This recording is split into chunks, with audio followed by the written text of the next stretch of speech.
Is Anthony Kim technically challenged? He Yes. finally broke par with a 65 on Live this week, and it's reported by Four Plays Dan Rapport that he literally does not know how to use a TrackMan, nor does he know how to drop a golf ball at knee height. He can, and folks, I'm telling you, he was dropping a few golf balls over the last few weeks. We got that. We have a couple other topics, most notably Lydia Ko doing Lydia Ko things. She's knocked off another victory. She finds herself on the verge of immortality in the LPGA Hall of Fame. Scotty Scheffler traveling down to Florida. We'll be chatting about Bay Hill and his playing, especially after the 11th hole on Saturday. And you can't talk destination and travel golf without talking about what Ben Cohen Dewar has done with the Cabot Golf properties. And what I'm speaking of is obviously, if you've not seen that, you have, first of all, you have to be under a rock. But Cabot, Great Breton, amazing. They follow that up with Cabot St. Lucia with the Core Crenshaw, maybe the best golf course, most beautiful golf course in the world with some of the cliffs that they play on in St. Lucia. But we are talking Cabot Citrus Farm on the former grounds of World Woods down in Brookville.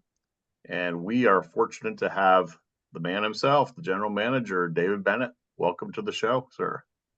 Thank you. It's great to be here. Excited to have a little chat with you guys. I was more excited about the Anthony Kim stuff, but Cabot's doing some pretty cool things too. Oh, we can't wait for your insight on that. And rounding out our panel, I've got some.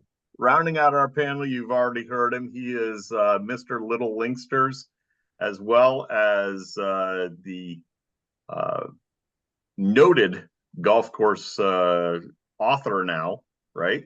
No, I'm getting there. Publicist. Dude, you're on PGA.com. You're everywhere nowadays. Yeah. Brendan Elliott. Thank you. And also joining us, noted golf course photographer, Cy Cyr, whose background includes 15 years on Golf Channel, USGA, PGA Tour, and he was shooting shots at a little place called Bay Hill this past weekend, in fact. So, Cy, thank you for rounding out the panel. Thanks for having me. Absolutely. Before we jump to those other topics I talked about, let's talk the most pressing thing everybody's talking in golf, Netflix. Who's watched it? Seen it all. I know you have, AD. What about you guys? I've made it through. I think the last episode I saw was maybe the Fitzpatrick boys. Yep. So I may be 4 in. Okay. Cy? I saw it, and I also saw myself in it. I'm actually in episode 1. Whoa! Yeah. I got to go back now. You do have to go back. Which episode are you in? The first one. Okay. Season 2, episode 1. It's like an Easter egg. It's like a hidden Mickey. Yeah. Right. Go back, Brandon. You'll see me. You can't just say that. You got to set the scene. Which scene are we for you? So they were filming with Dude Perfect. Rory was filming with Dude Perfect. And so I was on set for that. Nice. And then I was asked to take a couple of headshots of Rory, and then they showed the back of my head, and then I was in the background and a couple of other shots, but it was cool. Yeah.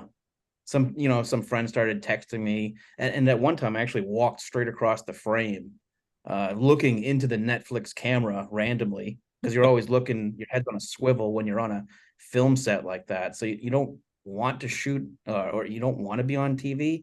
So you're always seeing where the cameras are, and I missed on that one. I don't know why they included it. Well, we won't ruin the entire thing for David, but overall, guys, what's your feedback on it? I tell you, I wrote a piece for a new website I'm writing for.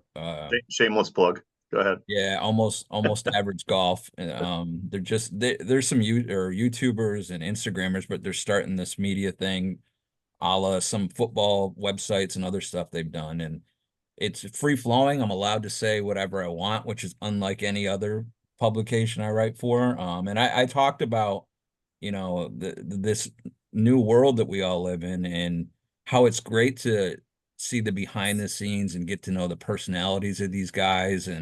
But at the same time, you know, how intrusive it is too. I mean, God forbid, you know, Jack Nicklaus or Arnold Palmer or any of those guys back in the day had social media or camera crews following them around for a TV show. Um, so I had mixed emotions before season 2, but I absolutely loved it. And again, I'm not going to have any spoilers since David's only made it through a couple episodes, but Yeah, that's my fault. there's some no, there's some fantastic stories. The one you said you got up through the Fitzpatrick boys, that was that was awesome. And what a great thing for Alex. I mean, I mean, his display last year at the Open Championship was amazing, and how Maddie's giving him some opportunities and trying to help him along. So yeah. I you know, honestly, I thought Netflix got better on this one. I thought the first season was weird as they kept jumping back to Southern Hills, and it had no. As a golfer, you knew it was just kind of weird the way they kind of played out the stories. But this one, I thought they were actually much more concise and on point with the kind of the play out. And I got to be honest, the Joel Damon one was pretty interesting to me, just because going full circle, right? I mean, Netflix explodes him, makes him who he was, and makes all this money for him, and then it actually, you know, of course, counter turns him into a tailspin, and you kind of left that episode feeling like, man, do I really like Joel Damon? And then at the end, they get together with his caddy, and they have their little scene on the plane, and now it's like, oh wait, I do like Joel Damon again, right? So they kind of rode every roller coaster. I thought that was pretty cool.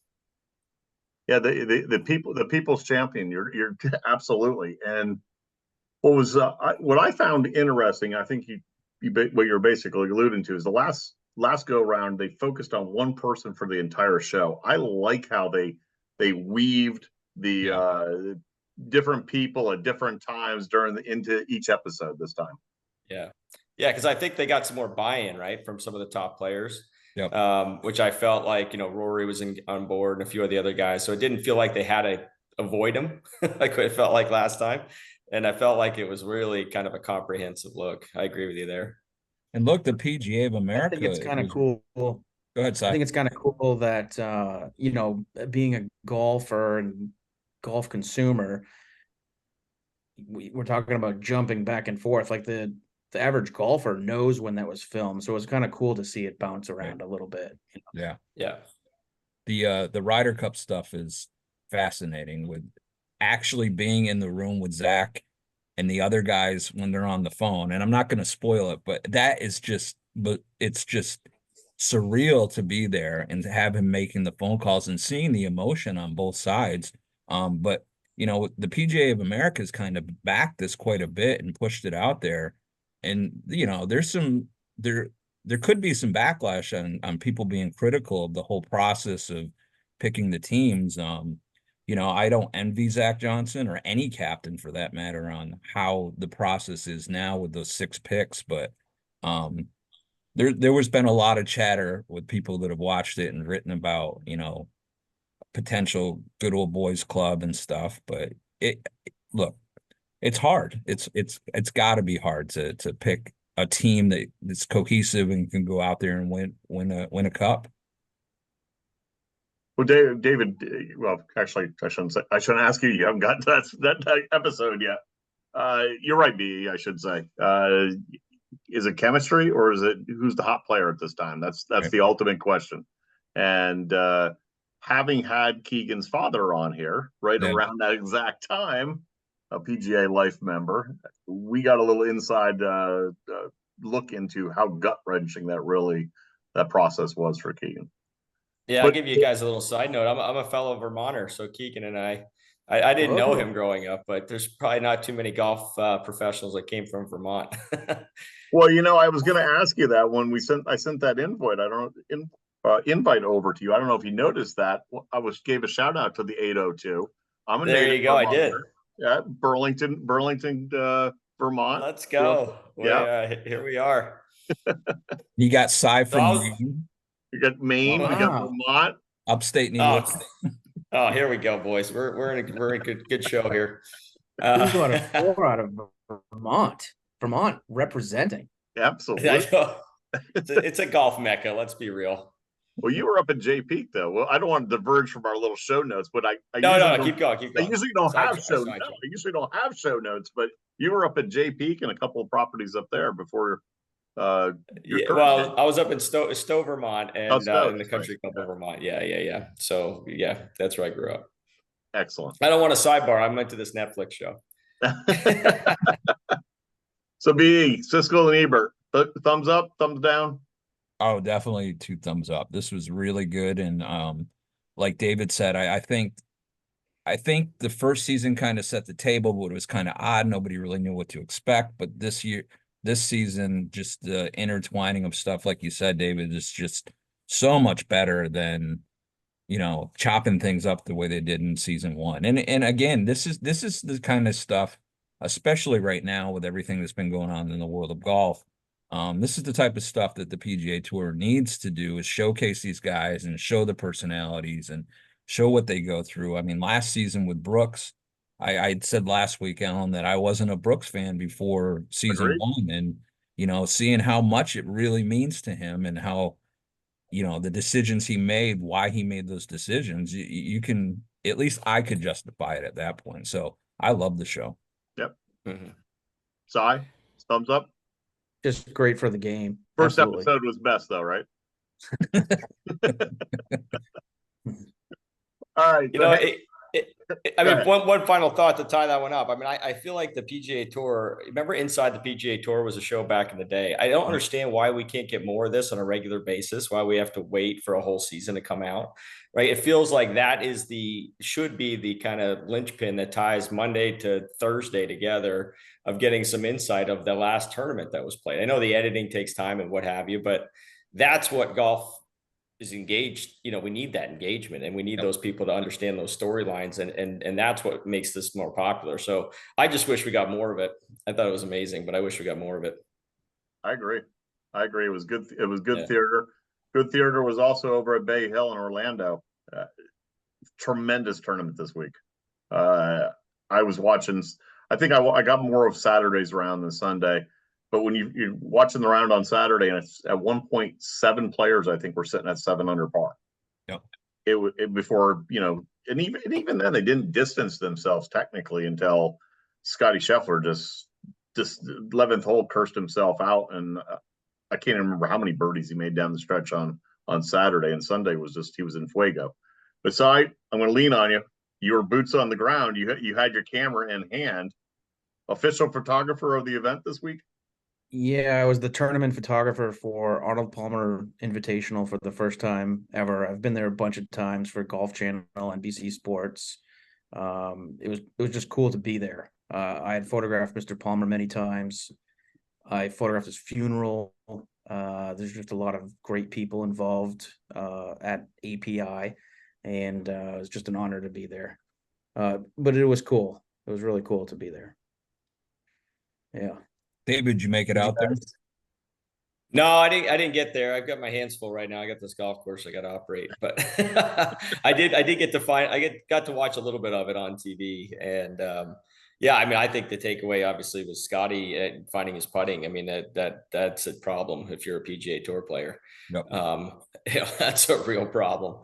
And it was interesting. He talked about, freeing it up and not using his line, and kind of more just kind of putting with no line. And I thought that's a great takeaway for a lot of people out there. I think the line is so prevalent these days, lining up your golf ball. But for some people, when you're too technical and you get too deep into it, just look at nothing down there makes it more instinctual again. So I thought that was a pretty cool takeaway. On the other side of that, Brendan, how about Rory? Rory was on the putting green non-stop. He was lost, it seemed, out there. No, it's crazy because I think it was last year he was working with Faxon on trying to do the same type of thing that David was talking about not getting so entrenched in the line and the technical aspects, and just going out there and being childlike and just putting the golf ball. And too many guys just get handcuffed by the technicalities of the stroke, and that can lead down a rabbit hole that you don't want to get down. And it comes down to a feeling, in my opinion. The technique has to be there, but it has to come down to a feeling and a confidence that you need to have. Do you guys think it's tied to the TrackMan stuff? I mean, I think guys are so technical these days. They grew up on TrackMan. They grew up with all the data that getting over a putt and just not thinking about anything is so hard for them to do because they know what makes a perfect stroke now, right? I mean, it's it's not a guess. And I think, you know, I'm not old, I'm 45, but I mean, that technology wasn't anywhere near us when we were growing up. So it was like, oh, you just putt the golf ball. Then it was a big deal when Tiger introduced everyone to those Sharpie line on the golf ball, right? I was like, oh, and now we're cheating. And now it's like, no, we know launch angle of a putt. We know spit, you know, like we know everything about a putt. And I think that you could just see sometimes you got to be hard, man, when you have that info to not care. Absolutely. And just free it up. It's a double-edged sword. I feel like that the numbers are good to have, but you need to be able to make it something that's applicable to your game and that you can carry over into how are you going to use those numbers and not just getting too buried down into it. Yeah, it's true. David, to your point though, the rest of the PGA Tour has got to be just shaking. I mean, statistically, the year that he had last year and ball striking doesn't seem to be backing off of that. And if he's found his stroke, it could be a very bad year for everybody else out on the tour. Yeah. I mean, think about the video, just to kind of take one step back. Like when the video technology came out, if they saw Scotty Scheffler's foot action in video, I mean, he would have never made it past Ledbetter's first lesson, right? I mean, it would have been like, nope, that ain't gonna work. And now he's #1 player, best ball striker since Tiger. Like, how is that possible? Right. I mean, that golf swing is just, mind-boggling. What did that look like in person, Cy? Is it just, I haven't seen it in person yet. Yeah, that was the first time I saw it in person. It's just, you know, you see it on video and you think it's crazy, and it is wild in person, you know? Yeah. So, Cy, what was the coolest shot you got this weekend? I actually spent like an hour with Scotty after that last putt dropped and he won, you know, like there's commitments that he had, and as the tournament photographer, you just stick with him. It was cool. He's just a very humble, nice guy. So were you in the presser, which I got to touch on? You were in the presser where he sits there and says, "Don't be mad at us.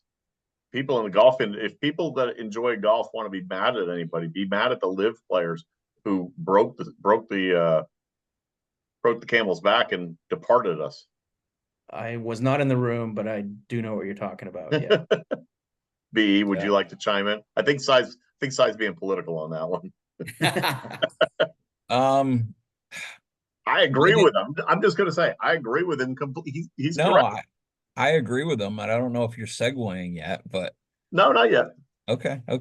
I didn't hear that. I didn't hear any of his comments after the event. The question was posed to him about the riff, obviously in professional golf, and his comment back immediately, he didn't miss a beat, was, if the golf fans want to be upset at the guys that left. We didn't go anywhere. The product is still here. And he's 1,000% correct in that regard. Yeah. They're the ones that chose to cause a riff, and then they want to come back and obviously play in it, which who would not want to see Cam Smith, Brooks Koepka, and all those guys back out playing every single time? And that's why I think personally, that's why I'm so looking forward to the majors again, because you're going to get to see those guys. So, but I agree with him.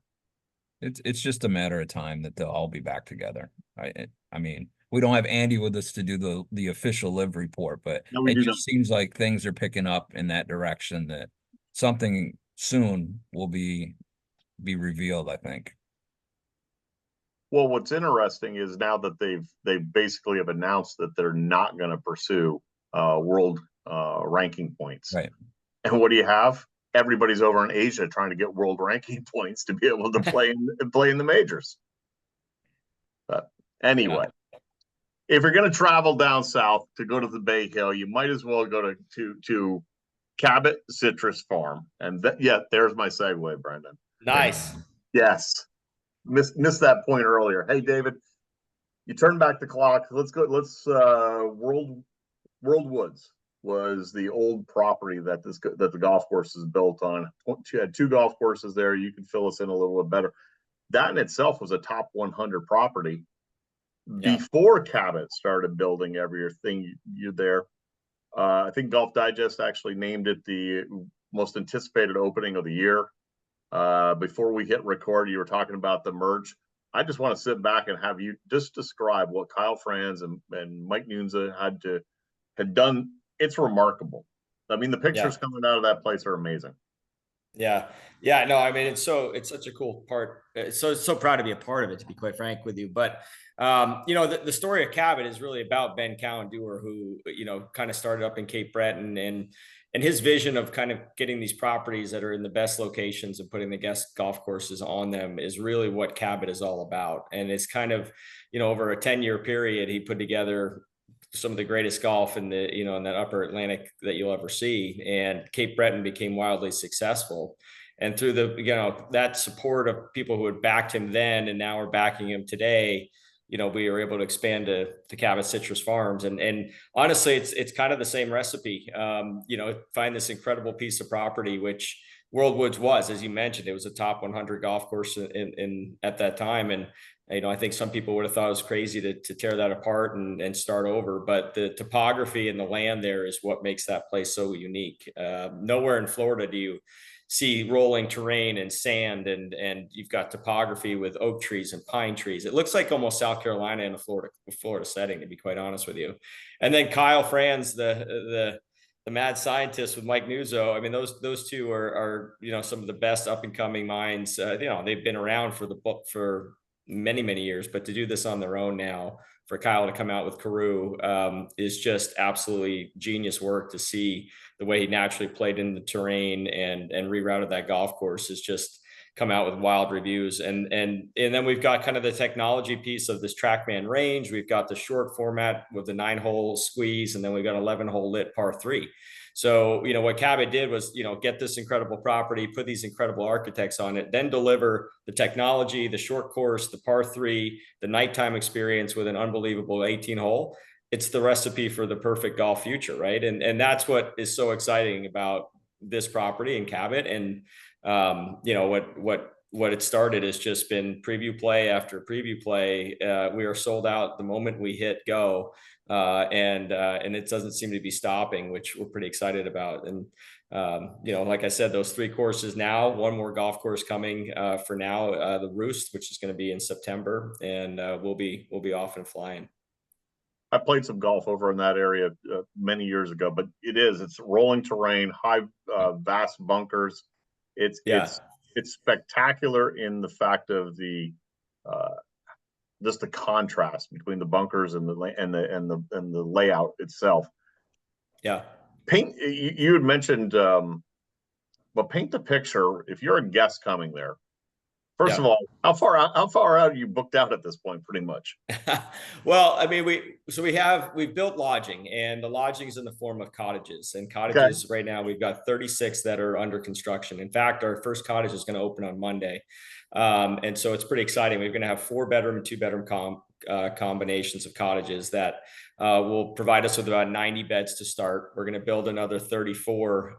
And so over the course of the project, will be about 330 beds on site, all in these beautiful cottages, individual master, you know, rooms with their own ensuite bath, common living areas, all walking. So once you're on site, you're on site. You can get to everything you need to get to. So for a guest, I mean, getting there and booking, I mean, you're talking about flying into Tampa or driving to the area. And now we've got a toll road that goes directly from Tampa right up to the property. It takes about 50 minutes. So, you know, World Woods is no longer kind of, you know, seen as this in the middle of nowhere. Now it's Cabot that's 50 minutes from the airport. Right. You know, I flew back in the other day, and it's an hour and 2 minutes from the time I got out of my seat on the plane to the property, which was, you know, pretty cool. And so, you know, booking either on property or booking directly through the website is an option. We're kind of pushing our tee times until September right now. Then we're going to do our grand opening on September 30th. That's when both golf courses will be fully open and running. But the best way to do it is to get right now onto our system, get in the wait list, and then we'll notify you, your friends at Notify. Yeah, that's my friends over at Notify. Yeah, it's a platform. Jake Gordon. Yeah, shout out to those guys. I mean, when we opened the preview play, we had a backlog of about 5,000 people trying to get a tee time. So it was pretty cool. As soon as the tee time opens, it's gobbled up, and yeah, and so that's the best way to go about it right now. Would you consider it almost Pine Valley-esque in how the bunkering and the contrast? I mean, I know Man, that's I know that's high standards. I don't I want to. kick. Well, I've never played Pine Valley, but I would say, you know, I think a lot of people have almost compared it to a Royal Melbourne, if you will, because it's going to play fast firm. It's going to have the beautiful part out there is you're not going to lose golf balls, right? So you've got these unbelievable split fairways in many instances where if you hit it one way or the other, you're going to have a shot, you're going to have a swing, but you hit it to these complex screens that you may not have an angle that can get anywhere near the hole, and you can hit it on a green and have no chance to two putt, like no chance. I mean, it's not a guarantee. Hit it on a fairway, hit it on the green, two putt, get out of there and par. It's no, you've got these wide fairways where you've got to hit the right angle to attack a flag, and if you don't, fine, you're going to have a swing, you're going to have a shot, but you won't score well. And so the average player will play great. I mean, they'll be able to get around it. You can run the ball up, but the better player is going to sit there and go, my gosh, I mean, I didn't miss a fairway today and I still shot, you know, a little higher than I thought. Right. So I think that's what makes it really, really unique. And the bunkering is spectacular. Just to have that terrain and that kind of contrast of flow. It's really neat. Yeah. But I don't know about Pine Valley. I mean, you tell me. I wish I'd played Pine Valley. I played Pine Valley, and in the great Babe Ruth quote, you know, I just wanted to find my way back to the golf course. So Yeah. it was a rough experience. I birdied number one though. I got that good for me. Well, you were screwed then. Yeah. Yeah, turn around, man. Go back, Alan. I mean, just turn around. No, Yeah, well, it's funny. I had an experience out there the other day. We had a gentleman and his brother who were looking at a piece of real estate out there to buy one of the cottages, and I was playing with him. And the first hole literally hoops it on the first for two, par four, and I was like, "All right, it's done. Like, let's just go in." Sold. So, as a person that brokers golf courses, how easy of a real estate sale was that at that afternoon? Yeah, that's as good as it gets, right? And that's like, all right, let's just make sure we don't mess the next 4 hours up. But no, it was cool, and that's always fun when you see that. You touched on the next question I was going to ask. Is there a real estate component people can purchase? Because I've seen that at St. Lucia that they're going to be doing that at Cabot Citrus Farms as well. Yeah. So what's interesting is, you know, Cabot's got a variety of properties now, right? They do have St. Lucia. They have Revelstoke, which is up in Canada coming in 2025. They've got Castle Stewart in Scotland, another Tom Doak course we're putting in. And each property is kind of unique as it plays into real estate and golf. With Citrus Farms, there is real estate tied to it. We've got a ton of acreage out there. So we've got about 600 undeveloped acres right now. We just acquired another couple hundred acres. And so we've got entitlement for upwards of 1,700 home sites out there. That's not going to be on the golf course at all. But what it does is it allows us to kind of uniquely situate these homes in the right opportunities for people to either have a permanent home there or a rental property there. So those cottages that we spoke of, the 70, those are individually sold. Them could be put back in a rental program if they choose to. And then there'll be individual home sites as well down the road. So yes, real estate's prevalent. In St. Lucia, the real estate went so crazy that ended up becoming a private club. So St. Lucia is going to be a private, but Citrus Farms will be public. And we're proud to support the community in that sense. It's a big part of what Ben and the team at Cabot believe in. It's what we believe in. And so you've got, you know, right now we're up to 140 employees on site. We'll push to close to 500 by the time the property's done, and it's all local. So really, really cool to see this community, which Brooksville is not a large community, about 8,000 people. Yeah. We'll be the largest employer in Hernando County by the time we're done there. So cool. Pretty cool. And I'm really proud of that. And that's what, you know, honestly, the secret sauce at Cabot is, yes, the golf courses are spectacular and the properties are amazing, but the people behind it are extraordinary. And that's what I think makes us, you know, especially as a PGA professional, like that being treated the way employees should be treated, the way guests should be treated. You know, that's what makes or breaks a property, you know, because people play it once, they'll think, oh, this is cool. but how they're treated will make him come back to this property or B, another Cabot property down the road. So that's the big push. And I think what will be the lasting legacy there. Cy? Hey, David, can you talk about that logo? Yeah, so this is so we've got a team, and I got to be honest. I mean, sometimes the simplest logos are the best logos. And I was saying earlier is I cannot believe in Florida nobody has taken this tangerine, and it has popped. And so the logo stands out. It's true to the property. It's true to the state. It's true to a lot of things. It also is really cool because it's very similar to the emoji in Apple. And so when you type in a little orange or tangerine, you can just bombard people. So I love bombarding people with some tangerines on the text chain. But we've got a logo on we've got the squeeze, which has kind of got a little drink, a little straw coming out of it. We got the wedge, obviously, for the par 3, which is an orange wedge. And then we've got Carew right now. I won't tell you about what Roost is going to be yet, but because that's coming in a couple of weeks. But my gosh, I mean, I've been around golf a long time. I've never seen the amount of merchandise go out of a small shop that we've seen at Citrus so far. It's really, really cool to see the support and the support online. Really, really neat to see how many people have reacted to the pictures, to the Instagram posts, to, we Grant Horvat out and he did, what's that, 400,000 views. I mean, that's just incredible. So thankful for the folks that are super into it. It's pretty neat.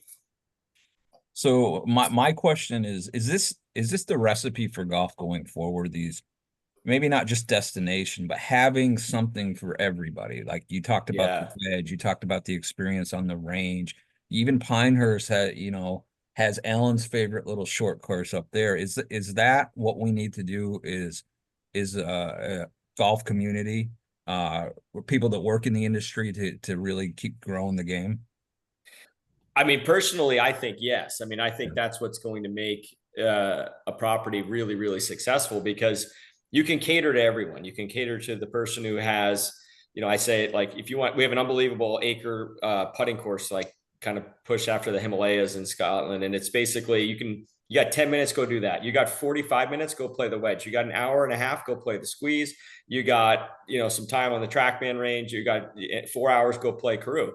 And people are looking for options on time, on ability, on accessibility, juniors, seniors, you name it, right? It's there. And to be able to come to a property like that and spend 2 or 3 days, it's not just about 36 holes of 18-hole golf courses, right, where you're just beating yourself to death. It's go play 18, go hang out, have a beer, have a bit of lunch, then go play another emergency 9 with your buddies, a match play course like Squeeze. It's a perfect course. You just go out with your friends, play a match to settle a bet, right? You don't have to tee it up from a specific tee box. Just throw it down a la, hoopy or something. But it, do that. And then it's all of a sudden you have some dinner, you're hanging around with your buddies at the cottages, you've had a few more pops, and it's like, hey, let's start some smack and go play the wedge under the lights. I mean, are you kidding me? It's like golf wonderland, right? So, I mean, that's the mecca, is you do all 3 in the same day. And it takes a lot of funding, right? So it's easier said than done. And we're fortunate that we've had that. But if people can do it, I think this is the recipe. Yeah. I mean, Brendan touched on it. It was the original. I mean, the cradle up in Pinehurst, but you guys took it to another level, put it under the lights. Yeah. The guys can stay on property, continue to enjoy the property and what have you. And I think, and this is right up Cy's alley, whoever took that picture encompassing people standing on the back of a green with all the fire pits that's right on your website.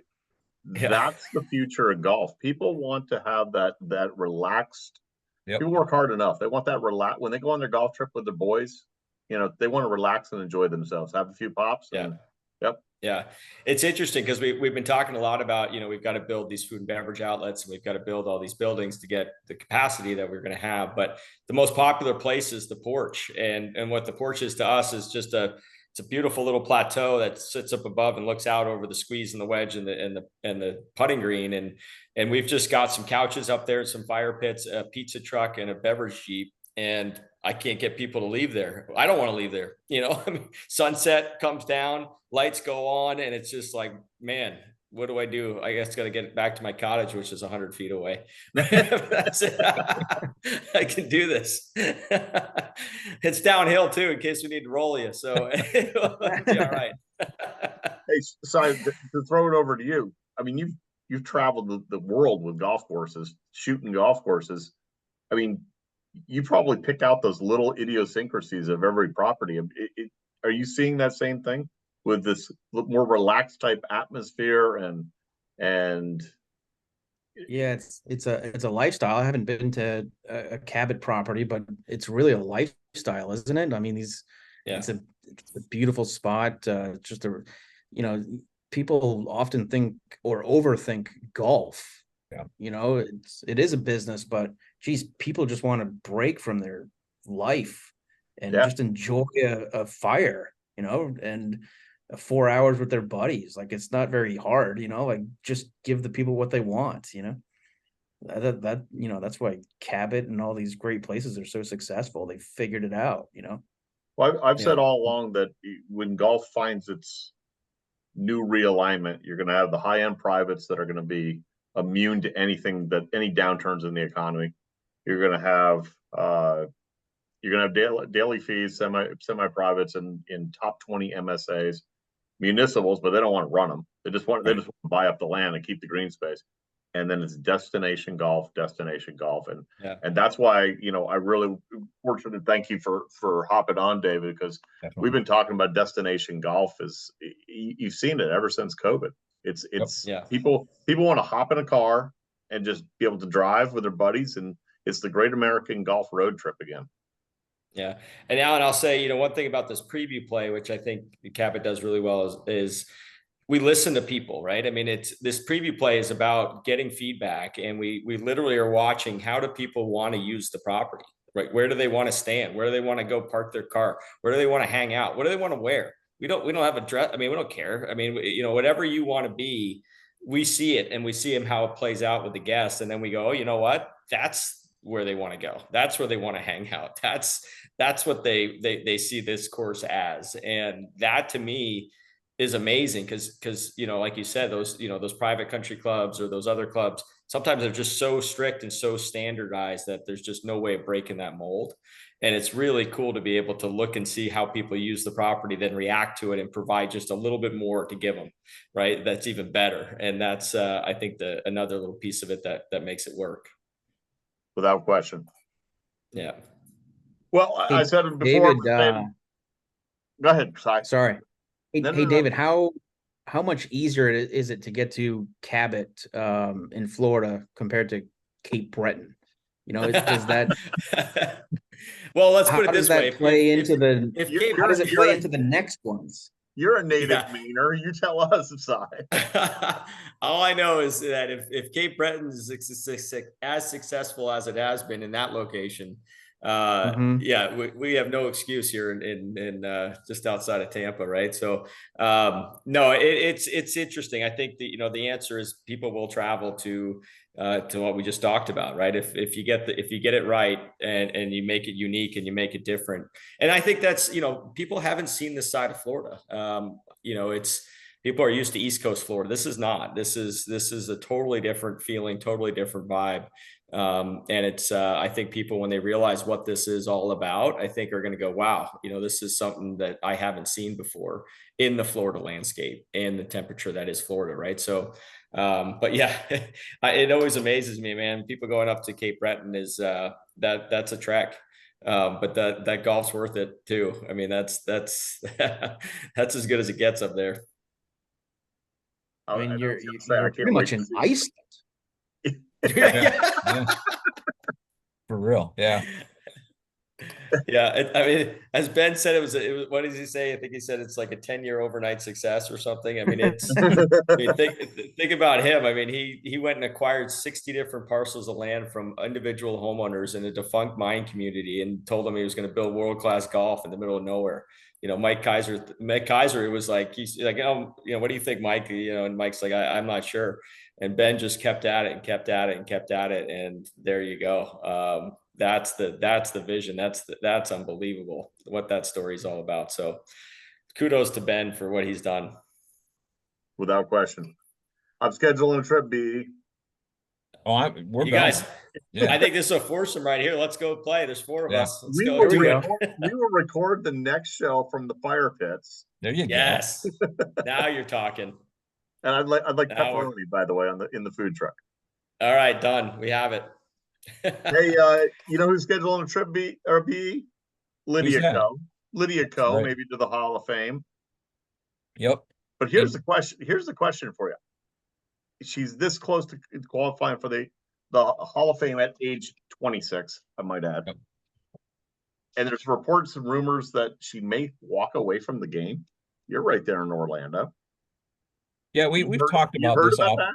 Yeah, we've talked about this off and on throughout, the last year or so of how the dynamics for a LPGA Tour player are much, much different than the guys on the PGA Tour who have the Champions Tour to look forward to. And, women tend to want to have families and settle down. And so the career span is much, much shorter. But with that said, I really was surprised and taken back when she started talking about potentially hanging it up here soon. But to get back to the Hall of Fame thing, I mean, you just kind of knew when she came onto the scene as a teenager that she was going to be a Hall of Famer.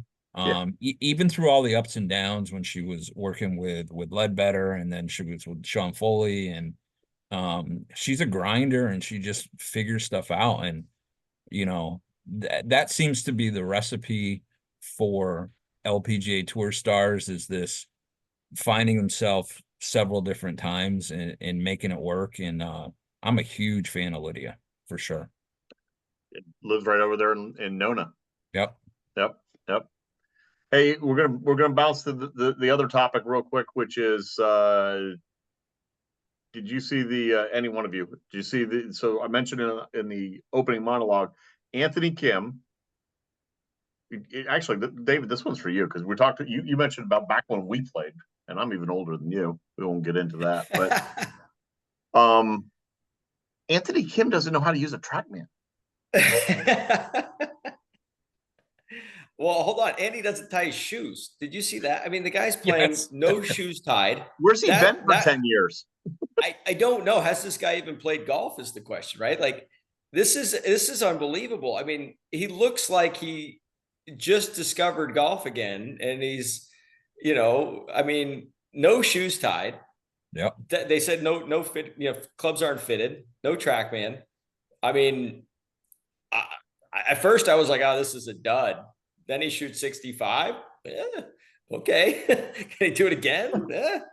Like, is this going to be sustainable? I don't know. I wish it was not on Live. I wish I was able to see it more often, but I mean, I don't know. Unbelievable. And there was the white T-shirt was what I picked up last tournament in the first practice round. We did a Dave and Cy. We did an over under. Alan, what was the over under? 75. Why do you keep bringing up the fact that because you owe us money still? That's right. Wait, what was it on his first round? Over under 75. First round. What was the whole week? No, well, I think there was a 2-part bet. Okay. Andy Hydorn, our other co-host, said 76 or greater first round, and finished in DFL. Yeah. Okay. And I was saying no. I mean, Anthony Kim, legendary, 12 birdies, money game in Vegas, gonna get it done. Yeah. He wasn't going to certainly step on there with like a white T-shirt and terry cloth gym shorts. Should have taken that bet. I know. I mean, my God. Yeah, that was like if that person walked up to you at your club, man. I mean, you'd be like, what? You look like he's been hibernating for the last 12 years. Yeah. Did you see any of that out of Bay Hill? I didn't. No, I didn't see any players in a T-shirt. Did you what do you think, Mr. Paul? What would Mr. Palmer have thought of that one? Oh my God! Kick him out. Yeah, but it was insane that as bad as he looked last week, he said at the end of the last interview, after finishing up, that there was some good that he could take from it into the next tournament. I'm like, yeah, right.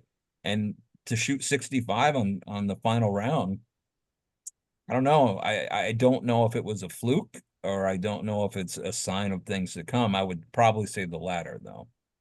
So since I'm not a regular on this, I'll throw this bet at you guys.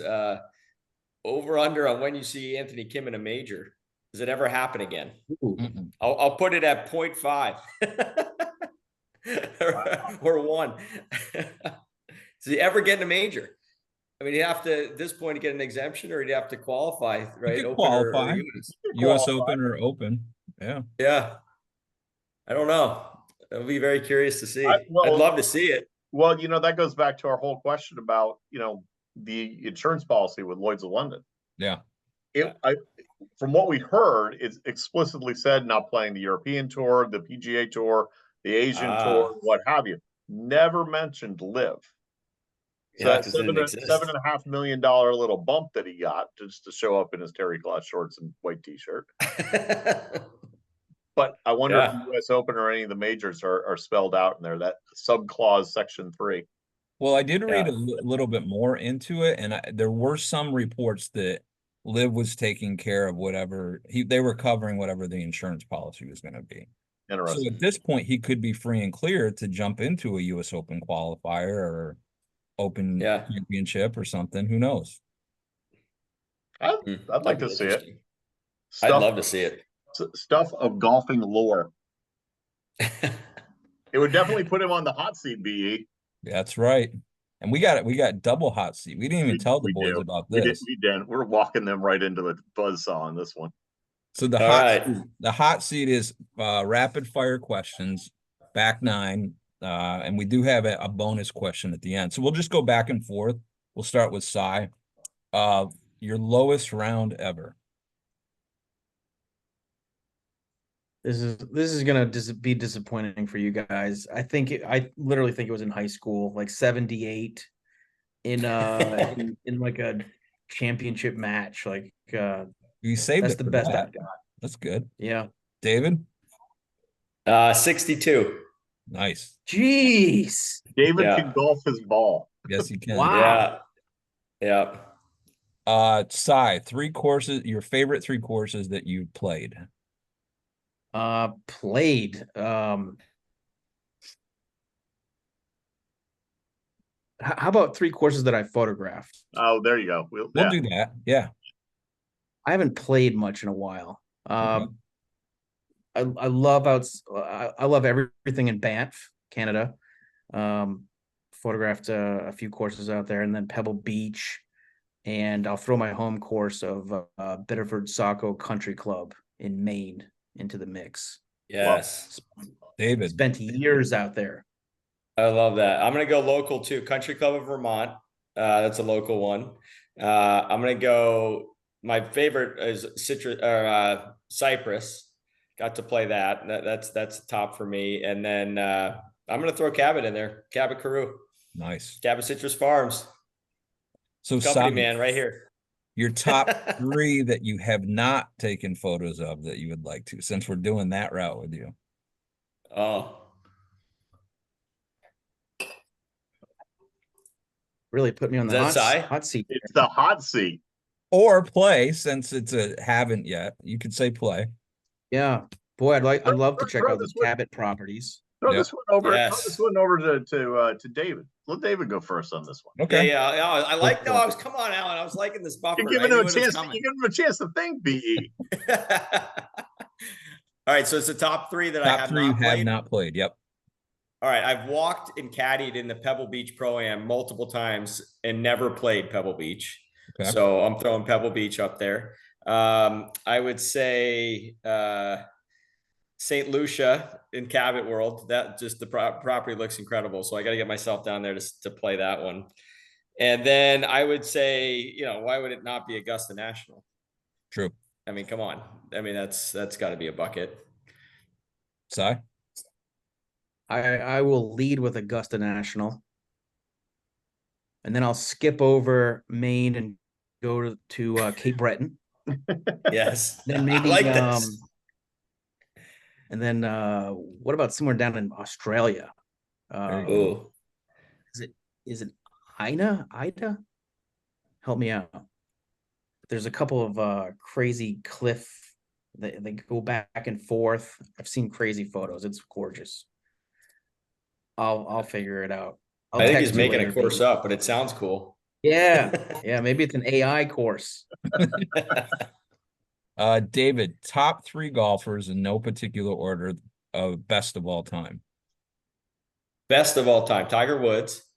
I like I mean I hate to say this, but I like watching Greg Norman. I don't know if he's best of all time. Well, you're going best of all time or my favorites? Your Best top 3, your top 3 of all time. Okay, I'll go. Well, then that's going to be Tiger. I mean, I don't even know about Jack because I wasn't around, but we got to throw Jack in there, and then you got to throw. Let's throw Ben Hogan in. There you go. Cy. How about Jack, who I am photographing tomorrow morning at Nice. 8:30 a.m. Love it. Ooh, boom. Like the plug, by the way. Like that. Tiger, and how about a fan favorite of Arnold Palmer? Yes. Now this is a little Well different played. question. Who is the best golfer of all time in your opinion? I mean, Tiger Woods. Tiger? Cy? Yeah. It's up for debate, right? Like you guys It always is. count majors, you know? Is it Tiger or Jack? I'll ask him tomorrow. He'll tell you. David, best part of your game? Putting. Cy? Driving the ball. Okay. David, what is the most important part of the game? One singular thing, most important part of the game in order to be a good player. Self-belief. Love it. Yep. Cy? Regardless of what you swing or how you hit it, if you believe in what you're doing. Yep, we've heard that one before, and in fact, I might have said that. I might have said that in my. Oh, I love it. Cy? I love David's answer. That would be my answer also, but I'll just say chipping. Okay. Mostly because I'm terrible at it. Your best shot ever, time, place, situation.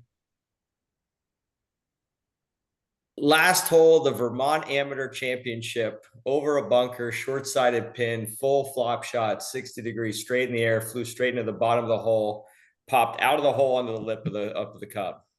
Oh, nice. That was, I don't know what year. I don't know what year that was. That was a long time ago. That's good. Yeah.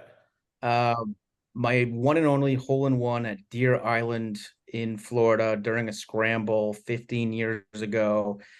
My playing partners may have been a little liquored up. One of them jumped into the lake right next to the tee. That's awesome. My favorite That's shot. why we got to have this next show at the fire pits. That's dangerous. Yes. There's a lot of gators out there. No water. It was No not water. good. So Yeah. that'll get into the last question. You've already answered, Cy. How many hole-in-ones? So you had one. David, how many hole-in-ones? There's no good way to answer this. I put it as like, if you went to Harvard, what do you say? I've had 10. Wow. Is that leading? Any way you say that, you're Yes. asked, like, I don't know if I'm allowed to say that, but it's, you can't say, you asked the question, but it's like when you go to Harvard, did you go to a school in Boston? Did you like, I think of all show guests, you may be numero uno right now. Is that right? Yeah. No, it's been a little while since the last one. And our 19th hole bonus question: who do you like this week at the Players? Oh, Cy, your turn. I gotta think. Man, when I like to make predictions like this, I just look at the last 2-3 weeks, Right. top 10, who's firing on all cylinders, who's hungry for it. Is it possible to say like the top 10 at Bay Hill? Someone will win that didn't win Bay Hill. I like that. So let's go. I'm going to throw one in there for you. Let's say Shane Lowry. I like that because Lowry has played well at TPC, so that could be a good pick. All right. Hot hand, #1 player in the world. When he wins in bunches. Yep. Defending champion, Scotty Scheffler. I mean, No that's boring, but it's logical. Yep, I agree. He's going to go on a I mean, tear. I see that. He's going to go on a tear. I see it. I see maybe 2, 3, 4 wins in a row coming. AD? I already went Lowry. Oh, you want Lowry? I went Lowry. I'm gonna agree with David. I think it's Scotty's back. All he needed was confidence in the short stick, and it's definitely there now. Yeah. Ball striking around there. Without That's where I went to college, so I played there a lot, and it's you got to self-confidence is important there. Yeah. Nobody more self-confident right now than he. All right, boys, you have survived the hot seat. Well done. Well done. All right, we always come down to the 18th hole. Final thoughts. Before we do that, though, I'm going to want to give both of you the opportunity. How do they contact either one of you if you want to make a trip down to Cabot Citrus Farms, or if you are looking for photography? Because I've seen some of your work, Cy. I was stalking your website earlier. It's some impressive stuff. Thank you. David, go first. Yeah, so you got to go on CabotCitrusFarms.com. That's the best way to do it. Get on that wait list. We'll be rolling out tee time soon. If you contact me directly, I'm not going to give you my info because that's going to get bombarded. Let's just put it this way. You boys contact me whenever you need to be squeezed in, because that's what I can do. We do 15-minute tee times right now, which gives me a little room to squeeze. But no, CabotFarms.com, and check that out. And we appreciate you having us and having myself. This has been really fun, and thank you. Thank you. Appreciate it. Cy? My work is at CyCyr.com, which is CyCyr.com. That's my full name. Thank you guys for having me on. Wow. Thanks for coming in out of the bullpen, man. Yeah, we pulled you in at the last minute. We had to go to the bullpen. Thank you. All right, B, final thoughts. So final thoughts. I had it as my final thought last show when we had Joe Hallett on. I love Bay Hill, and I'm going to say it again. I'm going to piggyback off of my last show's final thoughts. But I got to really think about Bay Hill and Mr. Palmer as I wrote a couple articles about my experiences there. I had the opportunity to meet Arnie on 4 occasions. The first one was by sheer coincidence. It was our section annual meeting at Bay Hill, and he was being inducted that night into the section Hall of Fame. And I parked the car for the meetings early in the morning, checking my tie in the mirror, and then I look outside the front window, and there he is right in front of my car walking his dog. So I got out, and he was waiting for me. He saw me fixing my tie, and we chatted for about, I don't know, 10, 12 minutes, and it was just surreal. And I saw him again that evening with my wife at the Hall of Fame dinner, and he talked to us for a little bit. And, he's just an incredible person. Bay Hill is an incredible place. I mean, the feels that you get there, for me, and I wrote about this, it reminds me of, the comfortableness, the hospitality that I found in a lot of the courses that I played growing up in upstate New York. And I'm sure a lot of you guys can kind of relate to a lot of the stuff we played as kids up in that part of the country. And that's sort of what I feel when I go to Bay Hill. So, again, Bay Hill's awesome. The tournament was awesome. And that's my final thoughts. Cy, final thought? Yeah, Bay Hill was awesome. I also got to meet Mr. Palmer a few times, photographed him a few times. Just a great place, great people there, great people associated with the brand and his name and his legacy. Looking forward to photographing the players this week. Nice. And then getting back to Orlando and getting home. And thank you guys again for having me on. Absolutely. David? Yeah, no, I'm excited for for life right now. I mean, we've got this property growing, and I'm pretty excited about what's happening. And players is going to be great. I got to be honest. Like I said, I went to school down there at the University of North Florida and got to play. TPC Sawgrass was our home track, which was unbelievable. So I love that place. I think it's really unique and different, and I'm excited to watch it. There's very few tournaments that right now I'm getting jacked up about. I think this one's pretty cool. Mine is B knows this. I'm a numbers guy. I do a lot of wear a lot of different hats in the business, and I love to watch the stats coming out of NGF. And I'm going to be I'll be rough when I say there's about 37 million golfers in the game right now, on course, off course, hybrid.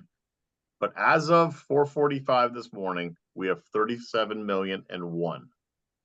Oh. Grayson Depew, 6 pounds 10 ounces. My first grandchild, son of my oldest son. Yeah, So right on. we are growing the Congrats.